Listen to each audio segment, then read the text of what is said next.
Diretso na tayo doon. Tara na. Ayusin na.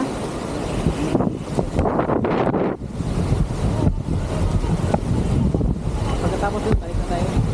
Picture na lang doon. Hindi na tayo maligo. Maligo pa tayo doon? Pwede?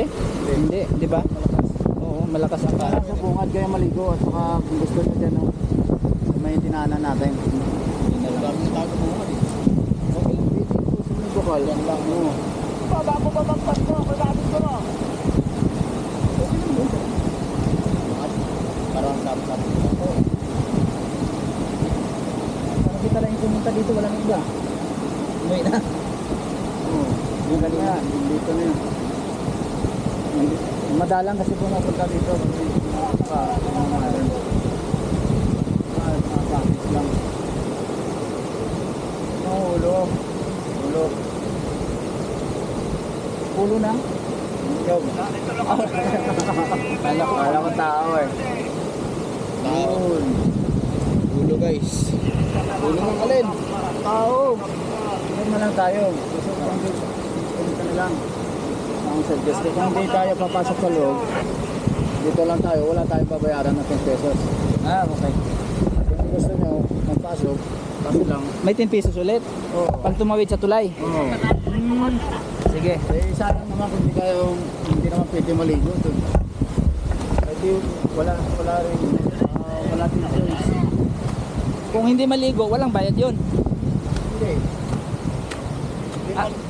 Hindi ka sabihin, sir, pag hindi ka naligo, pag nagtawid ka sa tulay, pupuntang cake, magbabayad ka talaga ng 50 pesos kung maligo ka sa hindi. Ah, kasi tumawid ka sa tulay. Oo. Kaya sayang. Pero kung na makapaligo ka, hindi mataas yun.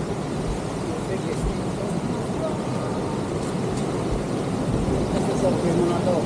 Sakaling bumalik ka ng March o buwan, pwede. Dito na lang sa baba.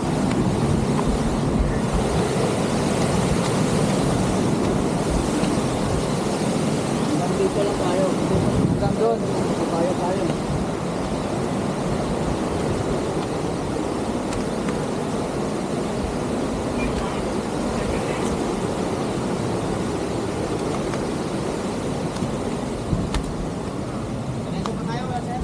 Oh, hanggang sa may tulay. Wag natin tumawid sa tulay. Ayun, may bayad ka pa rin doon. Patulay ka na lang. May nagbabantay ba dyan? Oo. Ah, wag na tayo tumago sa may bantay.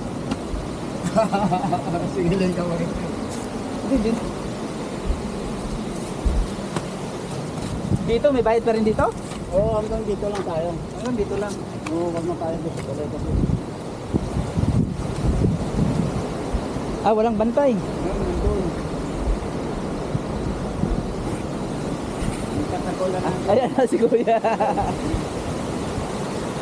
Ay, hindi ko pala napatay.